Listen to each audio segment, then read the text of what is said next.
A partir do artigo, trouxemos essa relação da célula NK com o lúpus e o EBV. Neste gráfico, podemos observar a diminuição das células NK do grupo infectado em comparação ao grupo não infectado. Essa diminuição ocorre por conta do mimetismo, mecanismo de cópia de autoantígeno, e com isso menos células infectadas virais serão reconhecidas, e assim menos células NK para realizar a apoptose de linfócitos B infectados. Saiam. Quem vem lá? Queira se revelar. Agora. Provem, por meios legais, que sou eu. NK será ativado e irá secretar vesículas na célula-alvo com EBV, ocorrendo a apoptose. Contudo, pacientes com lúpus eritematoso sistêmico adquirem a doença através de uma enganação da apoptose das células NK. E por conta dessa enganação, são apresentados diversos autoantígenos na superfície da célula. É importante que haja um sistema complemento no desencadeamento da doença, o qual faz a remoção das células apoptóticas do tecido para que os autoantígenos não induzam as respostas imunológicas, quebrando a tolerância ao próprio.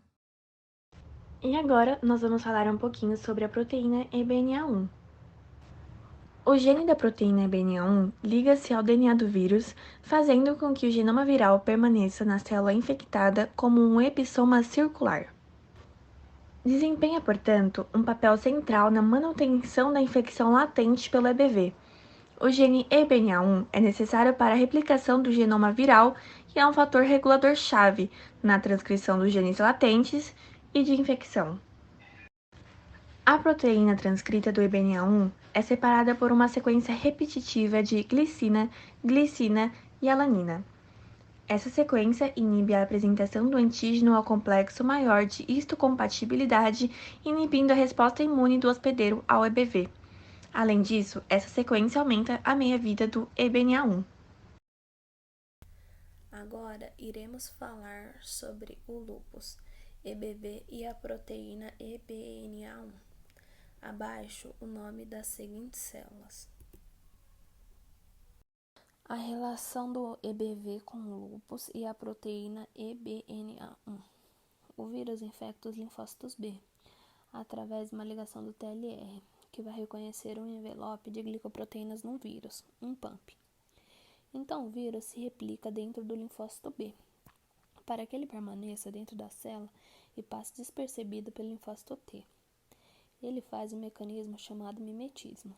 A proteína EBNA1 faz o mimetismo com o autoantígeno, com o intuito de quebrar a tolerância ao próprio, já que a célula T, responsável por diferenciar os invasores da sua própria célula, não consegue reconhecer os antígenos.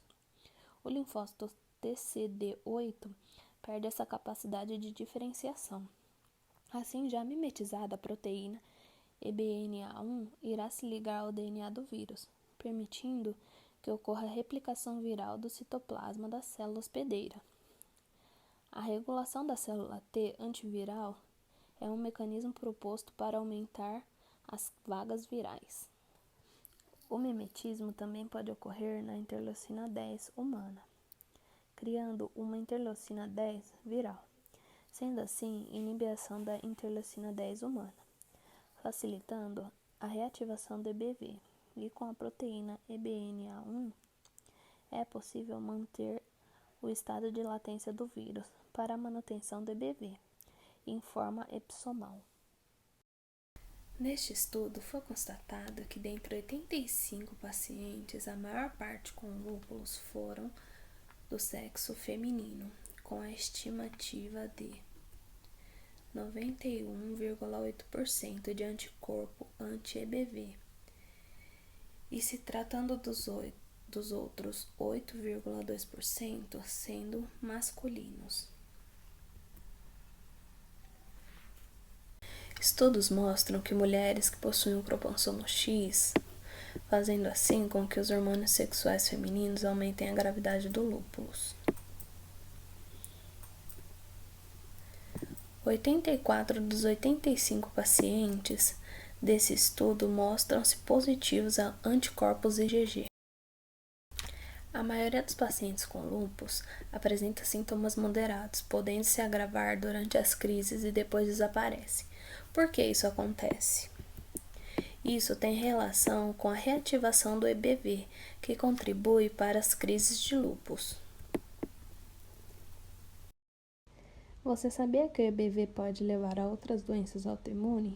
Algumas delas são artrite reumatoide, esclerose múltipla e hepatite. Por que isso acontece? Isso ocorre porque as funções modeladoras tornam o EBV um bom candidato para o início de doenças autoimunes. E por fim, Dr. House explicou a Mirtz que o lúpus aconteceu por conta do EBV, já que é um vírus atualmente associado com doenças autoimunes. Ele tem o poder de fazer o mimetismo dentro das células que infectou e, assim, ele faz uma cópia do autoantígeno para que não seja descoberto dentro das células. E, assim, ele vai se reativando e inativando várias vezes.